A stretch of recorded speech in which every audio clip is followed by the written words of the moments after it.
Welcome to this deep dive. We've been looking through some source material about a really concerning incident in Nigeria. That's right. It's centered on Nasarawa State involving railway tracks. Yeah, and the core issue that jumps out from the sources is, frankly, pretty shocking.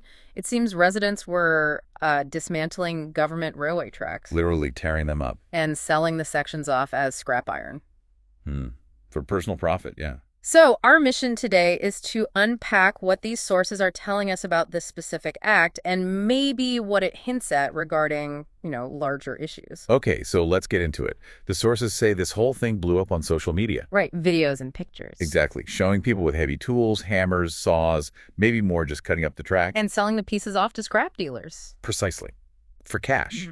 Now, the sources are careful to note the exact location within the state isn't confirmed. Okay. But the act itself, the dismantling, is clearly documented in the material. And railways, the sources emphasize how critical they are, don't they? Absolutely. They're framed as vital for national development, moving goods, people. Connecting the country. The commerce? Yeah, all of that. So seeing parts just ripped out is, well, it's jarring, as the sources point out. Definitely. And do the sources get into why this might be happening? They do.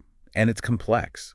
The material doesn't just blame individuals, it links the actions to some really deep-seated problems. So, such as? Well, first off, deep-rooted corruption is mentioned frequently. Okay, corruption. And failures of governance. Big time. Both local and national level failures.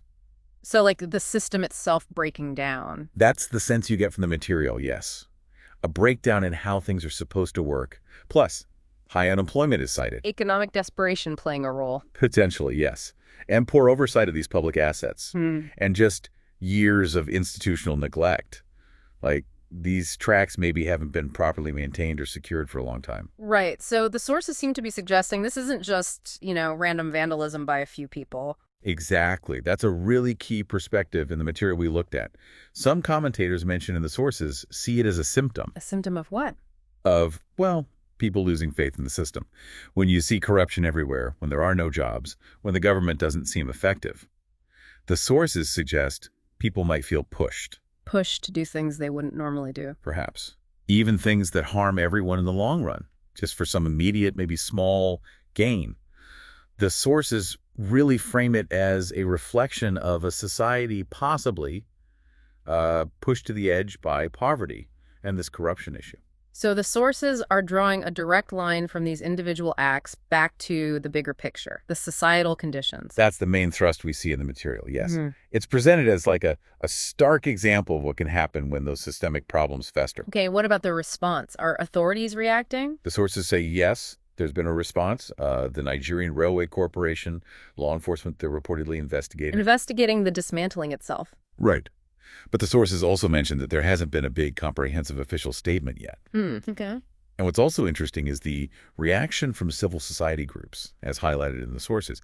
They aren't just pointing fingers at the people physically taking the tracks. Who else are they looking at? They're calling for accountability from public officials, too.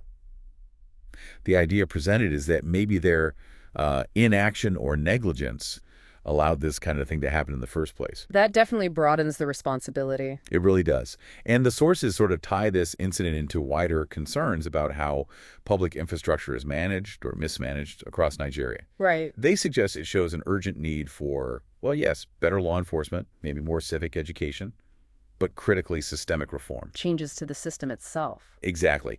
It's positioned in the material as a kind of wake-up call about protecting public assets and addressing those root causes: poverty, corruption, governance. Okay, so wrapping up this deep dive, the source material shows us this really destructive act, people tearing up railway tracks for scrap in Nigeria. But it doesn't stop there. No, it frames it quite clearly within these much larger contexts of poverty, corruption, failures in governance, and this sense of neglect people might feel. It's a tough situation where the sources connect individual desperation or opportunism directly to these bigger societal failings. That's the picture gleaned by the material we reviewed.